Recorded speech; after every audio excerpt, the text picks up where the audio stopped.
I'll never forget what she said to me, the mom who took these pictures of her baby boy. She took 300 pictures in the first few weeks of Levi's life, 300 pictures. Here they all are. Here's what she said. I was a chronic baby watcher. If you could make a profession out of staring at your baby, I could have done it. Who can't relate to what she just said? Your child is born into this world, this miracle called life. And as a parent, you find you can't look away. So you just stare and smile and love your baby. I just loved looking at that little baby. Perfectly healthy from the day he was born. He had his 2-month checkup 2 days before everything happened. Is this Levi's spot? Yeah, this is Levi's spot. There won't be any more pictures to take. I would have done anything for him, you know? Levi Gibson took his last breath 2 days before Christmas, just 2 months after he entered the world. These are for Levi, huh? Doctors told the family the cause of death was cardiac arrest. Put your flower down.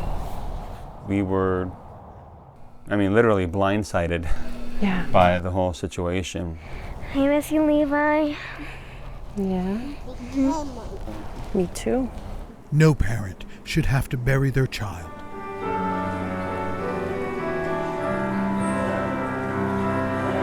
Paloma Beltran James lived just 39 days. She had the most beautiful smile with the most beautiful dimples. And that hair, she had that head full of hair. Black hair. Yeah. Little sweetie girl. Yeah, it's a gorgeous baby. This was the last picture the family took of their precious baby. Paloma died from sudden infant death syndrome, SIDS. There's a lot of pain. Yeah. If there's anyone who understands the pain, what these two families are going through, and that's me holding Jesse. And it's Sara Slack. This is his little white baby casket and white roses. She's lived the pain. Still, after 16 years. It is the deepest, darkest pain. And it's something that can, as we mourn, it softens. But it's always there. We're never the same. You never have closure. In Jesse's case, it was stillbirth, right? Jesse was stillborn, yeah. Just wonder what he would have been like at 16. I kind of have a picture of him in my mind because my daughter who's 14 is tall. My husband's tall, so I think he would have been tall. And you just know, he would have been proud of Mom, like his sister Jada. I'm really proud. Like, she's come so far and, from where she started and she made her dream a reality. That dream began with a nightmare. This mom couldn't afford a marker for her baby boy at the time of his death. So Sara Slack made a promise to herself that somehow, someday, she would lift that financial burden from others. The initial crisis that you're in when you're having to bury your baby. Sara created a nonprofit she calls the Tears Foundation. I call it Tears because there really isn't another word that I can think of when I hear of a family that's lost a baby. This one we helped. And I know this family we've reached out to get them a grave marker because they don't have one yet.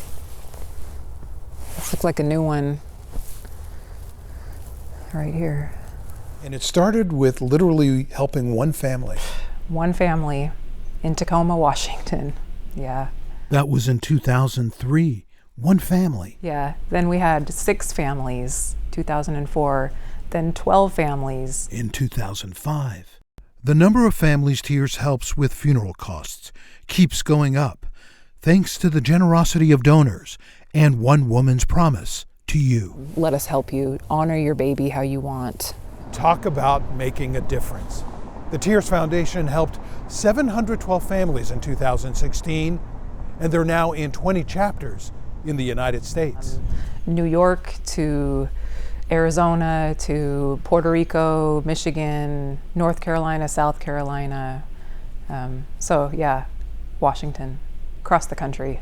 Give us this day daily bread, When Rhonda Beltran lost her daughter Paloma, she turned to the Tears Foundation for financial support. Because of them, that's one less thing that I have to worry about. One less thing. That's the idea.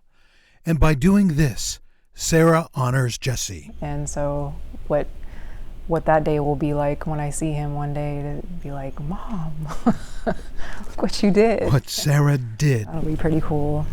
Hi. And continues to do. I'm Sara. Nice to meet you. I'm Brian. To this day. Thank you so Thank you much. guys. Thank you guys for being so brave. Come here. So brave to come out here and talk. The plot that we gave them was donated to us. Thank you for giving me a good place to put his body. He would have been 16 this year. Oh, And wow. yeah, it's almost like this is how I parent him. Mm-hmm. You know, he's not here for me to parent, but I parent him by serving others. I love that. So his memory and his legacy continues. Jesse's legacy. And a mother's promise to help others. It's his grave says, born still, loved still. And that's the truth. We picked that out over 16 years ago when he passed away, and until my dying day, I'll carry him in my heart until I get to see him one day. John Sharifi, King 5 News.